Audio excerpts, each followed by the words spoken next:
Yang pertama tadi disebutkan bahwa Pak Menteri mengatakan fresh graduate itu protes.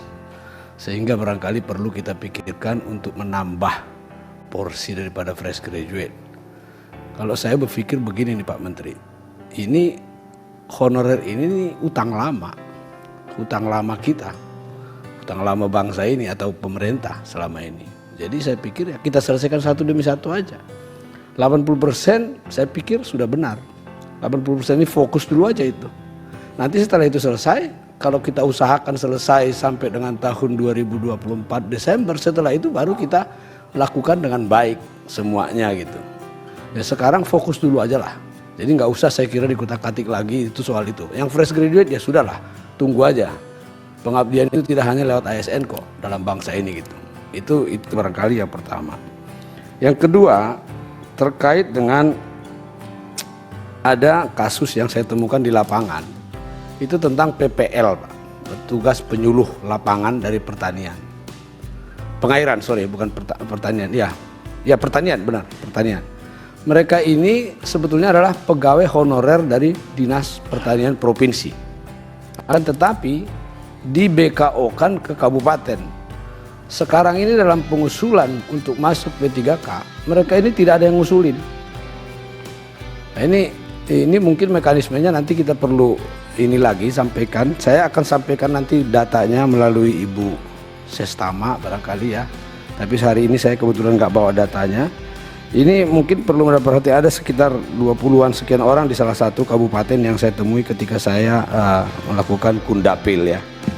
Mudah-mudahan nanti ini bisa terselesaikan dengan baik. Yang ketiga mengenai seleksi di lapangan. Di lapangan dalam pengusulan ini sekarang seleksi administrasi itu dibuat sulit sama orang-orang daerah. Saya sempat berkomunikasi dengan Ibu Sestama, ini bagaimana mengenai seleksi ini. Memang Ibu Sestama bilang kalau administrasi bukan kewenangan kita Pak, itu kewenangan daerah gitu ya. Nah, tapi ini saya kira daerah ini perlu dikasih surat ini edaran kayak dari apa gitu, kementerian mengatakan bahwa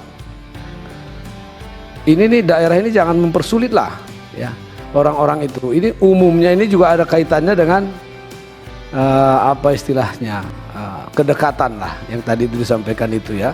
Kalau dia adalah orang dekatnya, yang lain itu dibikin sulit lah, kesalahan lah. Tetapi kalau saya minta saran bagaimana supaya seleksi pengisian administrasi dan sebagainya dilakukan sosialisasi ya, apakah itu oleh BKN, apakah oleh Kementerian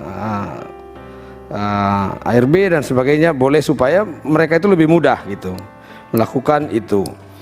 Nah, kemudian tadi mengenai soal pendidikan, tadi Pak Hugo juga sudah mengangkat mengenai SMA atau sarjana. Saya juga menemukan di lapangan bahwa yang disebut yang lulusan SMA itu yang tidak S1, mereka katakan mereka tidak bisa terdaftar di P3K. Sehingga ada kasus yang lucu menghadap kepada saya ini Pak Menteri. Dia bilang, "Pak, bisa saya dibantu?" "Dibantu apa?" saya bilang. "Ingin mendapatkan ijazah S1. "Oh, kamu mau sekolah?" Maksudnya, "Bukan Pak, saya mau wisuda." "Loh, kamu wisuda bagaimana caranya?" "Ya, supaya ini kalau nggak saya wisuda, nggak punya ijazah S1, saya nggak bisa masuk P3K." Ya, itu kebetulan di kementerian kaitannya dengan Kementerian Agama, bukan Kementerian Pendidikan ya. Tetapi dia bilang harus S1. Lalu bagaimana caranya? "Itu ada Pak, kita tinggal wisuda aja." "Berapa biayanya?" 15 juta. "Di mana dapatnya?" Dia tunjuk sekolahnya kepada saya. Waduh, luar biasa saya bilang. Saya sih nggak akomodir, cuman maksud saya ini akan terjadi seperti ini di lapangan gara-gara itu tadi persyaratan itu. Padahal sebagaimana Pak Hugo katakan, beliau itu sudah puluhan tahun di situ. Dia betul-betul menguasai pekerjaannya. Tetapi hanya masalah administrasi ini akhirnya dia terhambat, tidak bisa masuk jalur P3K itu. Dia datang ke saya menghadap pakai kendaraan sepeda motor plat merah Pak. Plat merah dia datang kepada saya itu. Di Padang Lawas Utara Pak. Bukan di kampungnya Pak Junimart, bukan Pak, bukan di kampungnya Bapak. Tapi itu kenyataannya gitu. Jadi ya saya kira ini seperti kata Pak Hugo, soal keahlian mengerjakan sesuatu daripada yang pinter-pinter yang fresh grade itu mungkin mereka cepat beradaptasi. Tetapi kita juga harus menghargai kawan-kawan yang sudah mengabdi belasan tahun ini gitu loh. ya kita hargai dong. Itu kita selesaikan persoalan itu gitu. Ya.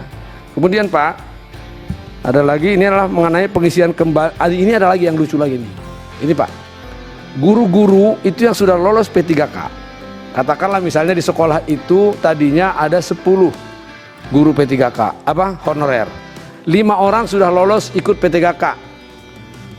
Si kepala sekolah itu melalui dinasnya itu diisi lagi yang honorer itu dengan imbalan.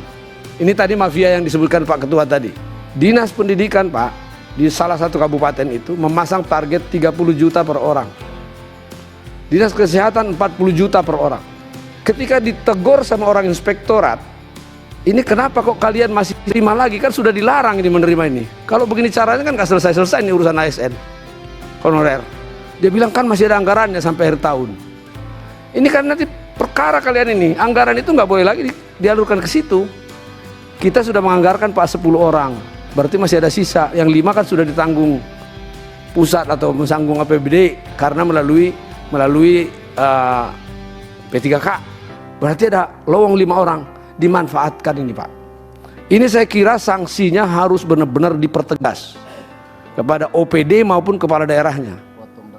Entah potong daun entah apa sanksinya harus jelas ini. Kalau enggak ini bahaya, enggak akan selesai persoalan ini. Sekarang ini banyak terjadi Pak.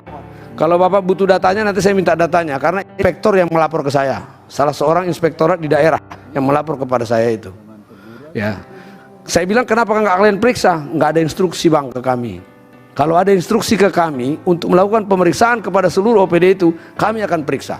Kalau bisa tolong diketok dari Komisi 2 atau dari Kementerian ARB atau dari BKN supaya diinstruksikan kami melakukan inspeksi kepada semua instansi-instansi yang melakukan pelanggaran seperti itu. Kami akan lakukan, dia bilang. Sekarang kami nggak bisa bergerak, nggak ada instruksi itu. Nah ini Pak Menteri yang ingin saya sampaikan. Kami punya step Pak Ketua. Yang pertama 3 langkah kebijakan penataan non-ASN. 1 melalui Kemenpan RB 684/2003 tentang mekanisme seleksi P3K 80% dan 20% THK. Yang kedua verifikasi dan validasi oleh BPKP dan BKN terhadap non-ASN yang telah terdata. Jika lolos maka akan dialihkan statusnya menjadi P3K. Ya, P3K paruh waktu dan dimasuk ke dalam platform digital. Jadi ini dulu, sehingga dengan begitu janji kita benar, mereka kita masukkan di P3K paruh waktu, jika mereka benar. Nanti ini dengan platform digital, kira-kira ini.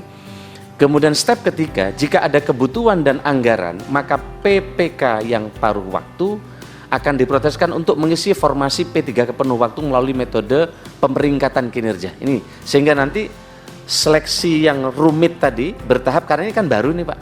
Seleksi ASN kan sudah diproses sejak undang-undang ini, belum ada yang sekarang ini yang kami sampaikan, kan gitu Pak Gus. Seleksi ASN sejak undang-undang ini kan sebelum diundangkan sudah proses. Nah maka inilah tahapan ke depan yang step kami yang ingin kami kerjakan, termasuk memenuhi harapan dari Bapak Ibu tadi, pemeringkatan tadi, sehingga ini menjadi prioritas. Tapi fresh graduate tetap dikerjakan untuk mengisi formasi yang tidak ada di P3. Saya mau nanya, yang step kedua itu jika lolos itu maksudnya ada seleksi lagi atau tidak? Oh enggak, kan jadi otomatis ya, otomatis. Ya jadi jika lolosnya kan kayak ujian itu ya. Jika apa ya? Oh baik. Jika terdata lah kira-kira gitu kan. Kan yang mau dicari kan data terdata apa tidak kan kira-kira gitu ya. Iya. Tapi yang perlu diklarifikasi bahwa ini step 2 ini tidak ada seleksi. Iya, tidak. Oke. Jika valid datanya. Iya, bakal. Langsung, iya.